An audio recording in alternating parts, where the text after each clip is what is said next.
Нэгдсэн үндэсний байгууллагын хүүхдийн санаанд хөдөлмөр нийгмийн хамгааллын яамтай хамтран зочролт хариу үзүүлэх нийгмийн хамгааллын тогтолцоог бичүүлэх чиглэлээр 2019 оноос хамтран ажиллаж байгаа юм.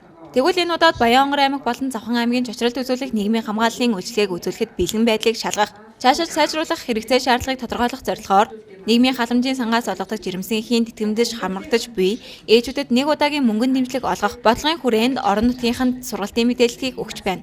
Сургалтад Баянгор аймгийн 19 сумын эрүүл мэндийн төвийн эмч мэрэгчлэн хөдөлмөр халамж үйлчилгээний газрын сумдын байцаагч зэрэг нийт холбогдох албаны 50 хүн хамрагдаж байгаа юм. Хөдөлмөр нийгмийн хамгааллын яам нэгдсэн үндэсний байгууллагын хүүхдийн сантай хамтраад Баянгор аймгийн сумдад ажиллаж байгаа бүх хөдөлмөр халамж үйлчилгээний асуудлаар үзсэн мэрэгчлэнүүд мөн сум бүрээс нэг эмч оролцуулсан юм семинар сургалтыг зохион байгуулж байна. За энэ семинар сургалтын үндсэн агуулга бол энэ нийгмийн эдийн засгийн хямралтай бас улс орны эдийн засаг хүнд бага энэ нөхцөл байдалд эхчүүдэд ялангуяа жирэмсэн эхчүүдэд төр нийгмийн зүгээс үзүүлэх дэмжлэг тусалцааг яаж сайжруулах вэ? Яг өнөөдрийн хувьд толгомдоод байгаа ямар асуудлууд байна? Тэрийг шийдэх талаас нь бас тусламж дэмжлэг үзүүлэх ийм том агуулгын дор энэ сургалт семинар зохион байгуулагдаж байгаа маа. Завхан болон Баянгор аймгийн нийт 1200 гаруй ээжүүдэд жирэмсэн эхийн тэтгэмжийн халамжийн бас нэг үйлчилгээ байдаг. За энэ дээр бол бид нар зуд болон цасны хүндрэлтэй байгаа ээжүүдэд бол жирэмсэн эхийн тэтгэмжийг нэг удаа бол зочролт хариу үзүүлэх арга хэмжээгээр ингээд уялдаа холбоотой ажиллаж байна. За Баянгорын хувьд бол 4-р сарын олголтон дээр бол 620 гаруй ээжүүд маань ингээд хамрагдаж байна. За энэ дээр ЮНИСЕФ-ийн хүүхдийн сан бол тодорхой 80,000 төгрөгийн дэмжлэг 4-р сарын олголтон дээр бол хөтөлбөрийн дагуу бол нэмэгдээд явна.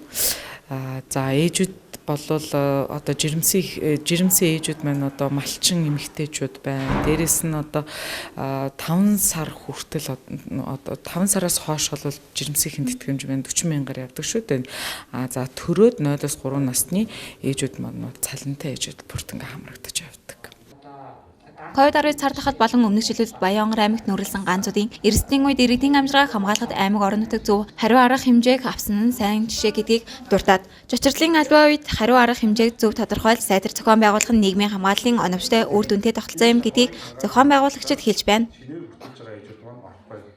Жирэмсэн эмэгтэйчүүдийн авдаг 50,000 төгрөгийг нэмэгдүүлэх, за 80,000 төгрөг болгож олгоснороо энэ хүнд хэцүү цаг үед, за энэ эдийн засгийн хямралтай байгаа үед ээжүүд маань дор хаяад өөрт хэрэгтэй байгаа ийм тариагаа авах гэдэг ч юм уу, эсвэл нэг замын зарлаа гэдэг аймгийн төв, сумын төв рүү ороод үзүүлэх боломжтой болдог гэх мэтнээр маш том чухал ийм хөрөнгө оруулалтыг хийх ийм туршилтын төсөл бол хэрэгжиж байна. Туршилтын арга хэмжээг яаж хэрэгжүүлэх үү, ямар арга зүйгээр олох уу гэдэг сургалтыг өнөөдөр хөдөлмөр нийгмийн хамгааллын яам болоод нэгдсэн үндэсний байгууллагын хүүхдийн сангийн алба хаагчид маань ирээд зааж байна. Тэгээд энэ сургалтанд хамрагдсанараа сумдын халамжийн мэрэгчлэнүүд, эрүүл мэндийн төв эмч ажилтнууд маань эргэн бүрдээ хурж өөрөх болгонд нийтдээ манай аймагт байгаа жирэмсэн эхчүүд болгон энд хамрагдана гэсэн үг. Тэгээд нэрсийн жагсаалтын дагуу энэ хөтөлбөрийг амжилттай сайхан хэрэгжүүлэх зөв юм аа гэдэг байдлаар.